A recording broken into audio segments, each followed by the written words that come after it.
नमस्कार, आप देख रहे हैं ओके न्यूज हरियाणा और मैं हूं सत्येंद्र यादव। ये लोकसभा के चुनाव का छठा चरण जो है 25 मई को होना है और हरियाणा की जो 10 सीटें हैं, यहाँ तमाम 10 सीटों पर जो लोकसभा के चुनाव 25 मई को होने हैं और एक रैपिड फायर गेम खेलते हैं जिसमें हम ये जानने की कोशिश करेंगे किसे वो वोट देना चाहते हैं और फटाफट इसका जवाब लेने की कोशिश करेंगे। साथ में ये भी जानने की कोशिश करेंगे जिस प्रत्याशी को या जिस पार्टी को वो वोट दे रहे हैं उसमें क्या कमी है और क्या अच्छाई है, और जिस पार्टी को वो वोट नहीं दे रहे हैं क्या कमी है और क्या अच्छाई है। चलिए, हमारे साथ कुछ साथी हैं जो गेम खेल रहे हैं और मैं भी थोड़ी देर बैठ जाता हूँ, इन सब साथियों से बातचीत भी हो जाएगी और थोड़ा सा मुझे भी रिलैक्स मिल जाएगा। धूप से अभी निकलकर हम नॉर्मल से मौसम में आ गए हैं। सर, स्वागत है ओके न्यूज हरियाणा पर। जी सर। चलिए, रैपिड फायर है और इसमें आपको मुझे ये बताना है, जैसे हम आपसे सवाल ये कर रहे हैं कि आप किसके पक्षधर हैं। पहले भाई साहब, पक्षधर तो हम मोदी के हैं। मोदी जी की एक अच्छाई। मोदी जी में सारी अच्छाई हैं, बता दीजिए ना। जैसे भाई अब क्या बताएं, मोदी जी तो बताइए भाई हम तो रामदूत मानते हैं उनको। नहीं, रामदूत मानते हैं वो सही है, पर एक अच्छाई पूछ रहा हूँ मैं आपसे। अच्छा, ये एक देश की सेवा कर रहे हैं और तो क्या। चलिए ठीक है, एक कमी बता दीजिए उनमें। मेरे को तो कमी लगती नहीं। परिवार नहीं है। नहीं, मेरे को तो कोई कमी लगती नहीं भाई। चलिए कोई बात नहीं, कंपटीटर यहाँ पर है वो कांग्रेस ही है, तो कांग्रेस में कोई एक कमी मेरे को तो काफी लगती है। एक बतानी है। एक तो क्या बताऊं, मैंने तो सारा नेता ही ऐसा लगे। हाँ, अपना जो यहाँ लोकल नेता है रावदान सिंह, वो मेरे को अच्छे लगते हैं। कोई वोट बीजेपी दोगे? वो मजबूरी है। कोई बात नहीं, एक अच्छाई कांग्रेस की फिलहाल मेरे को नहीं लगती। पहले चलिए, आप दान सिंह जी को कहीं ना कहीं आपने उनमें जो है विश्वास जाहिर किया है। उनमें एक अच्छाई, वो तो कद्दावर नेता है। बस कद्दावर है वो तो। वैसे भी तो अच्छा ही पूछी मैंने। कद्दावर तो हमारे बनाने से, आपके बनाने से बनते हैं कोई भी। तो अच्छा है तो भाई साहब उनमें ये है कि वो मिलनसार हैं। मिलनसार, ठीक है। एक कमी उनमें कमी नहीं लगती। आपका नाम सर? मुकेश कुमार जी। मुकेश कुमार जी, क्या हवाएं चल रही हैं? हवाएं तो ये सर यहाँ बीजेपी की सटी है। तो आप बीजेपी के पक्षधर हैं? हाँ, बीजेपी की एक अच्छाई, राष्ट्र के निर्माण के लिए, देश के निर्माण के लिए। एक कमी बता दीजिए आप मुझे। देख, कोई बीजेपी के अंदर कोई कमी नहीं है। देखो, ये मैं आपको बता दूं और अपने दर्शकों को बता दें। मैं आपको उदाहरण समेत बता देता हूँ कि जैसे किसी बाइक के बारे में ये पूछ लिया जाए कि इसकी एक अच्छाई बताओ, तो इसकी अच्छाई ये है कि छोटे से रास्तों से भी निकल जाती, जबकि बड़ी गाड़ियां वहां नहीं जा पाती छोटे रास्तों से। लेकिन एक अच्छाई ये है कि छोटे रास्तों से निकल जाती है। और एक उसकी बुराई अगर हम पूछ लें तो सीधी सी बात है, बोले धूप में धूप का बचाव नहीं, बारिश में बारिश का बचाव नहीं, सर्दी में सर्दी का बचाव नहीं। तो अब बता दीजिए आप। बीजेपी की एक कमी केवल, हाँ बताइए। नवयुवकों को रोजगार नहीं मिला। ठीक है, 10 साल के अंदर। ठीक है, तो जो इसकी कंपटीटर यहाँ पर है, कंपटीटर यहाँ पर है, कांग्रेस प्रत्याशी है या कांग्रेस है, आप कांग्रेस को वोट नहीं दे रहे? नहीं। तो कांग्रेस की कोई एक ऐसी चीज जिसको आप नाराजगी होते हुए या वो आपको अच्छे नहीं लगते, क्यों अच्छे नहीं लगती? कांग्रेस की कमी आप मुझे बताइए। देश में 70 साल राज किया इसने, कांग्रेस ने क्या दिया? भुखमरी दी है। चलिए, कांग्रेस की एक अच्छाई, एक अच्छाई बता दीजिए कांग्रेस की। अच्छा है उसका नेता राहुल गांधी है, ये अच्छा ही है। नहीं, आप बुराई बता रहे हैं, अच्छा ही बता रहे हैं। अच्छा ही बता रहे हैं। राहुल गांधी जी कांग्रेस के बड़े लीडर हैं, ये उसकी अच्छाई है। उसकी अच्छाई और बुराई ये बता रहे हैं कि 70 सालों में ज्यादा काम होने, और बुराई भी यही है। अच्छा, आप राहुल गांधी को जानते हैं? हाँ, कितना जानते हैं? कितना जानते हैं? ऐसे नहीं, न्यूज से जानते। न्यूज से जानते हैं, ठीक है। आपसे संपर्क नहीं हुआ कभी? मोदी जी को कितना जानते हैं? मोदी जी को भी नहीं जानते। कितना जानते? वही मीडिया के माध्यम से, मीडिया के माध्यम से देश सेवा कर रहे हैं। जिस आदमी से आप मिले ही नहीं हो उसमें अच्छाई और बुराई कैसे जान ले? अच्छाई बुराई देश को लगता है सबको। आपको भी लगता है? चलिए ठीक है, गैस कर। आपका मैं आपसे थोड़ा खड़े होकर बात कर लेता हूँ। भाई, क्या नाम है आपका? अमित गोयल। आ जाओ, थोड़ा आगे आ जाओ। अमित गोयल जी, क्या हवा तवा चल रही है? हवा तो बीजेपी की चल रही है। तो आप बीजेपी के कट्टर समर्थक हैं? बिल्कुल।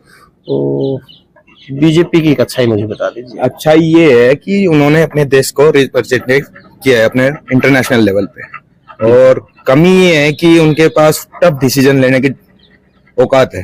टफ डिसीजन कभी कभी गलती मतलब हो जाती ये आप बीजेपी और मोदी जी के बारे में बता रहे हो कि एक तो पूरे विश्व भर में हाँ, अपने आप को प्रेजेंट किया है, और कमी आपने क्या बताई है? है। ये टफ डिसीजन की तो ये कड़वे डिसीजन कई बार ले जाते हैं, है ना? वो सही भी नहीं होते, कई बार गलत हो जाता है। अच्छा, मैं ये जानना चाह रहा हूँ, हमारे अगर यहाँ की बात करें तो दूसरी पार्टियां तो है नहीं, कांग्रेस के उम्मीदवार है, जननायक जनता पार्टी से भी है, पर उनका ज्यादा कहीं देखे नहीं जाते, उनके ज्यादा समर्थक भी एरिया में नहीं है।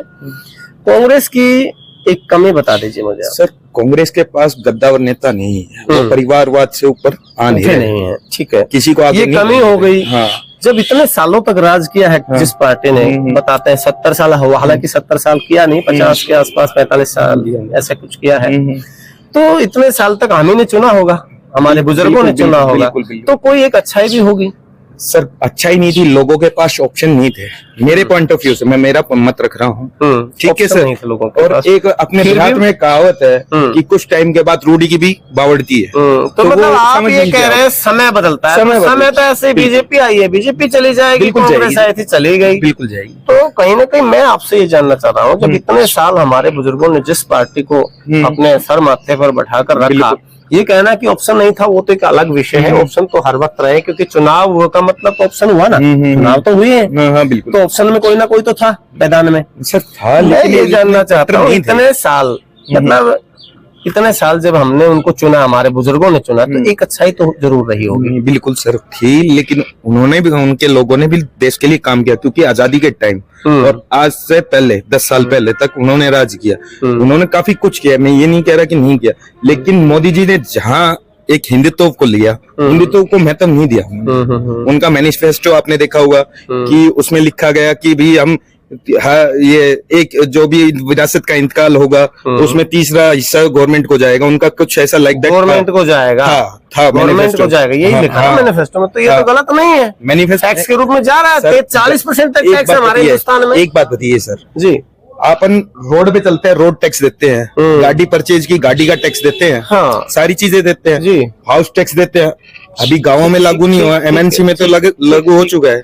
ये तो बीजेपी ने भी कहा लेकिन- कि अगर आपके पास 5 भैंसे हैं तो उस पर भी मीटर लगेगा, टैक्स पे करना पड़ेगा। वो टैक्स अलग चीज है, एक हिस्सेदारी मांगना अलग चीज है सर। तो हिस्सेदारी में आपका और आम आदमी का तो नंबर नहीं पड़ने वाला। आम आदमी का अब मान लीजिए, बड़े लोगों की बात है। मैं नहीं बड़े लोगों की भी बात, चलो बड़े लोगों की बात है, उनकी बात छुप जाएगी, मैं ये मानता हूँ, वो बात दबा देंगे कि उनके पास क्या है क्या नहीं, बेनामी संपत्ति बहुत होती है, आप समझ चलो रहे हैं? मैं एक छोटा सा सवाल कर लेता हूँ, नोटबंदी हाँ, हाँ। जो की गई उसमें कितना फायदा देश को? कुछ भी फायदा नहीं हुआ सर, मेरे पॉइंट तो ये कमी हुई ना बीजेपी की? बिल्कुल कमी है।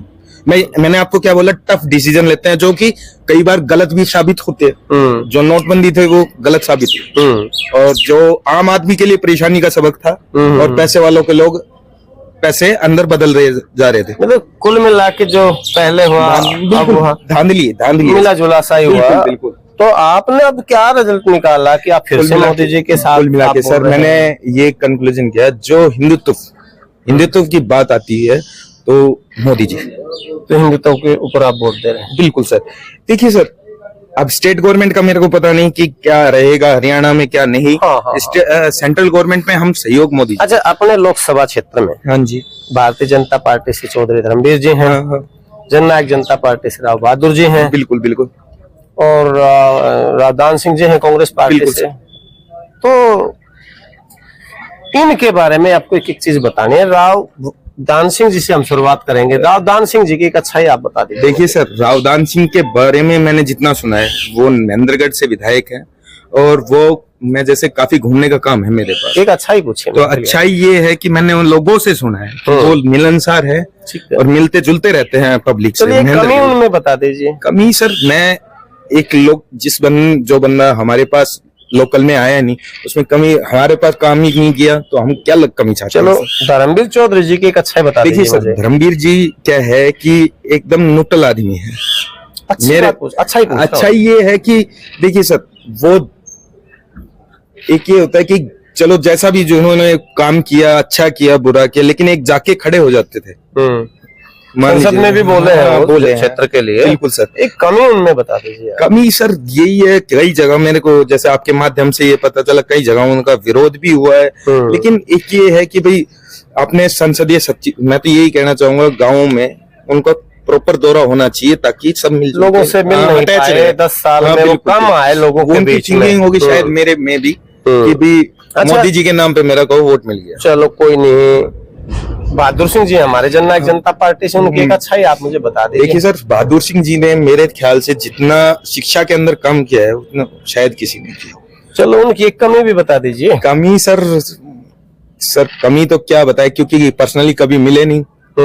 मिलते तो नहीं, हम पर्सनली पे तो जाना भी नहीं चाहते। पब्लिकली भी नहीं मिले हैं सर। नहीं, पर्सनली कहीं हाँ। कोई कटाक्ष किया जाए, हम नहीं उसके नहीं पक्ष में नहीं है। नहीं, बिल्कुल बिल्कुल ऐसा तो होना ऐसे नॉर्मली जो आपने कोई चीज सुनी हो या कहीं वीडियो में, क्योंकि जैसे साथी बता रहे थे न राहुल गांधी जी को जानते, नरेंद्र मोदी जी को देखिए सर, जानते, अभी मीडिया के माध्यम से कुछ जानकारी टाइम मिलती है। पहले शायद मेरे जितना याद आता है, राव बहादुर सिंह जी का विरोध भी हुआ था शराब के ठेकों के चक्कर में। बोले थे वो हाँ, वगैरह खुलवा दो। हाँ, हाँ, हाँ, वगैरह, बिल्कुल। हाँ, हाँ। हाँ, इस चक्कर में इशू भी बना था। लेकिन क्या है कि आप इस तरह की चीजों को अवॉइड करें, मैं तो यही कहना चाहूंगा। देखिए हमारा काम धंधा अलग सवाल चीज है, करने लेकिन- का है। हमने तो कहीं भेदभाव नहीं किया, अपने दर्शकों को भी बता दें, हमने तो सभी से बराबर से सवाल किए, एक एक अच्छाई और एक एक बुराई पूछने की कोशिश की है, और ये शायद हमारी ड्यूटी में आता है। और अगले एपिसोड में जल्द आपको कहीं दूसरी जगह से बातचीत करवाएंगे। ये एपिसोड आपको कैसा लगा आप हमें कमेंट बॉक्स में जरूर बताइए। खबर नहीं सच के लिए आप देखते रहिए ओके न्यूज हरियाणा। नमस्कार।